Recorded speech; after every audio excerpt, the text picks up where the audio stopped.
Hi, hello everyone. Welcome back to my another project video.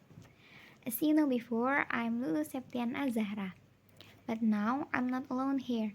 Aku ditemenin sama beberapa partner aku, ada Audrey Azahra dan Restia Adiningrum untuk mempresentasikan modul yang kita rancang bersama yang memiliki judul Save Your Life, Save Your Earth.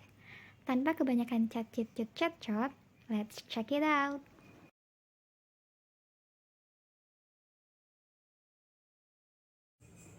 Supaya kita lebih paham dengan makna dari Save Your Life, Save Your Earth, yuk kita kenalan dulu dengan yang namanya generasi hijau. Apa itu generasi hijau? Apa iya generasinya yang warnanya hijau-hijau? Loh, kayak huluk dong. Bukan dong. Generasi hijau merupakan generasi yang memahami dan mengerti pentingnya lingkungan serta mengambil langkah-langkah untuk melindungi dan menjaga lingkungan di sekitarnya. Generasi hijau ini diharapkan dapat menjadi agen perubahan yang mampu melakukan tindakan yang bermakna untuk mempengaruhi perubahan demi lingkungan yang lebih berkelanjutan. Nah, tadi kan kita udah kenalan tuh sama yang namanya generasi hijau. Sekarang kita cari tahu lagi yuk kenapa sih generasi hijau itu sangat penting bagi bumi kita di masa depan. Generasi hijau memiliki peran penting dalam menjaga keberlangsungan hidup manusia. Mereka membuat perubahan positif dari kesadarannya akan kelestarian lingkungan, mendorong inovasi teknologi ramah lingkungan, dan juga mengambil langkah untuk mengurangi jejak karbon dan polusi. Dengan kontribusi ini, kita dapat meraih keberlanjutan dan dapat menjaga bumi untuk generasi selanjutnya. Nah, sebelumnya kita kan udah kenalan tuh sama generasi hijau. Sekarang kita kenalan yuk sama konsep lingkungan. Apa itu konsep lingkungan? Menurut Undang-Undang Nomor 23 Tahun 1997, konsep lingkungan hidup merupakan segala sesuatu yang terdapat di sekitar manusia dan bersifat timbal balik. Hal ini menyebabkan apabila salah satu komponen dalam lingkungan terganggu, maka akan mempengaruhi kelangsungan hidup komponen lainnya. Misalnya, apabila adanya kerusakan habitat pada hewan, maka hewan pun akan terancam punah. Jika terjadi kepunahan pada hewan, hal tersebut akan mempengaruhi rantai makanan di dalamnya. Dan selanjutnya tentu akan mengancam kelangsungan hidup secara keseluruhan. Nah, kira-kira gimana sih dampak negatif perubahan lingkungan? Perubahan lingkungan terjadi apabila terganggunya keseimbangan lingkungan, baik berkurangnya fungsi suatu komponen maupun hilangnya sebagian komponen lain yang dapat mempengaruhi rantai makanan di dalam ekosistem. Perubahan tersebut dapat disebabkan oleh faktor alam dan faktor manusia. Dampak negatif yang ditimbulkan dari perubahan lingkungan yang disebabkan oleh faktor alam cenderung sulit dihindari daripada perubahan lingkungan yang disebabkan oleh manusia. Beberapa dampak negatif diantaranya, yang pertama ada pencemaran lingkungan. Pencemaran lingkungan seperti pencemaran air, pencemaran udara, dan pencemaran tanah dapat mengakibatkan gangguan kesehatan makhluk hidup. Yang kedua ada kerusakan habitat. Kegiatan manusia seperti pembangunan dan penebangan hutan secara liar dapat merusak habitat alami dan menghancurkan ekosistem di alam. Yang ketiga ada pemanasan global. Emisi gas rumah kaca seperti karbon dioksida dan metana dari pembakaran bahan bakar fosil dapat menyebabkan pemanasan global dan mengancam habitat hewan dan kesejahteraan manusia. Yang keempat, ada bencana alam. Bencana alam memanglah sebuah hal yang tidak bisa dihindari oleh manusia. Namun, ada pun bencana alam yang dapat dipicu oleh aktivitas manusia, seperti pembangunan di daerah rawan bencana yang dapat menyebabkan banjir dan tanah longsor. Yang kelima, ada pertambangan ilegal. Aktivitas yang dilakukan tanpa izin pemerintah ini dapat menyebabkan masalah sosial dan lingkungan, seperti kerusakan habitat, polusi air, dan konflik dengan komunitas lokal. Nah, sekarang kenapa sih pelestarian lingkungan itu penting? Pelestarian lingkungan memegang peranan penting dalam menjaga kelangsungan hidup dan kesejahteraan makhluk hidup. Beberapa alasan di dalamnya seperti yang pertama, melindungi kehidupan manusia. Pelestarian lingkungan membantu menjaga kelestarian ekosistem yang mendukung kehidupan manusia dan makhluk hidup lainnya. Yang kedua, ada tercapainya keserasian lingkungan hidup. Pelestarian lingkungan membantu tercapainya keserasian, keselarasan, dan keseimbangan lingkungan hidup.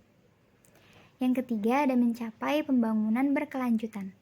Upaya pelestarian lingkungan merupakan bagian integral dari pembangunan berkelanjutan yang bertujuan untuk menjaga pelestarian lingkungan. Yang keempat, ada memprediksi permasalahan lingkungan. Memprediksi permasalahan lingkungan di sini maksudnya cakupannya lingkungan global. Pelestarian lingkungan ini memungkinkan kita memprediksi permasalahan lingkungan global seperti perubahan iklim dan pemanasan global. Cara membangkitkan generasi hijau. Mengapa kita perlu terlibat aktif dalam pelestarian lingkungan? Manusia merupakan bagian dari ekosistem yang kompleks sekaligus pemeran utama dalam alur kehidupan alam semesta. Karena lingkungan memiliki sifat yang timbal balik, sehingga tindakan sekecil apapun yang manusia lakukan tentunya akan sangat mempengaruhi keseimbangan dan keanekaragaman hayati.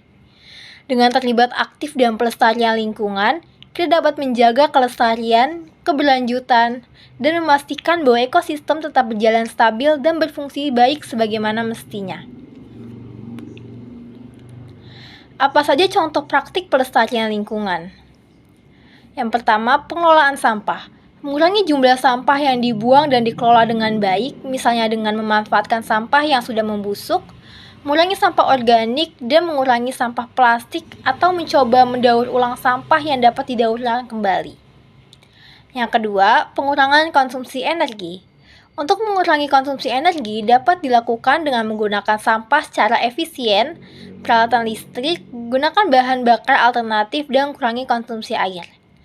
Selain dua itu, masih ada banyak lagi contoh-contohnya seperti kurangi penggunaan bahan kimia, kurangi penggunaan plastik, kurangi penggunaan bahan konstruksi, kurangi konsumsi air, dan lain sebagainya.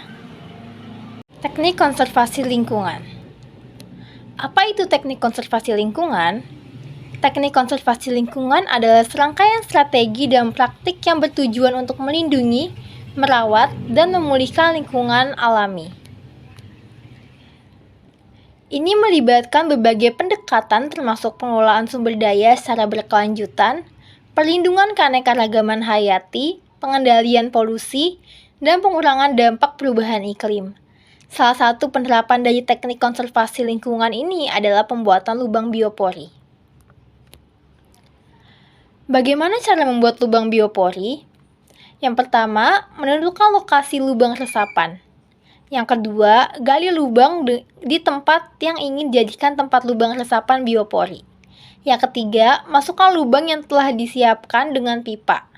Yang keempat, isi pipa dengan sampah organik yang berasal dari sampah daun, sisa tanaman, dedaunan, dan air. Yang kelima, menutup pipa bagian atas dengan menggunakan penutup pipa yang telah dilubangi. Yang ketujuh, lakukan perawatan secara teratur. Apa saja manfaat dari lubang biopori? Yang pertama, membantu penyerapan air. Adanya lubang resapan akan membantu mempercepat penyerapan tanah terhadap air, karena genangan air bisa langsung turun masuk ke dalam tanah. Hal ini membuat resiko terjadinya genangan air semakin kecil. Yang kedua, sebagai tempat pengolahan sampah organik. Lubang resapan dapat diisi dengan sisa organik yang akan mengundang organisme-organisme pengurai seperti cacing dan lain-lain. Organisme pengurai ini akan membantu mengolah sisa organik menjadi pupuk kompos yang dapat menyuburkan tanah. Yang ketiga, meningkatkan kesuburan tanah.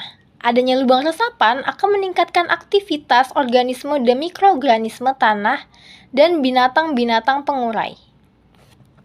Mengurangi, menggunakan kembali, dan mendaur ulang. Di sini aku akan menjelaskan tentang konsep 3R atau biasa disebut reduce, reuse, dan juga recycle. Apa sih konsep 3R itu? Penerapan konsep 3R adalah solusi dalam menjaga kelestarian lingkungan dengan cara yang sangat mudah dan juga murah. Kali ini aku juga akan membahas bagaimana contoh praktik penerapan 3R di kehidupan sehari-hari. Contoh praktik penerapan 3R yang pertama yaitu ada penerapan reduce, seperti kegiatan mengurangi pemakaian dari bahan-bahan yang dapat merusak lingkungan, seperti mengurangi penggunaan tisu dan juga mengurangi penggunaan kertas yang tidak terlalu penting. Yang kedua, ada penerapan reuse, seperti memakai kembali bahan yang sudah tidak terpakai.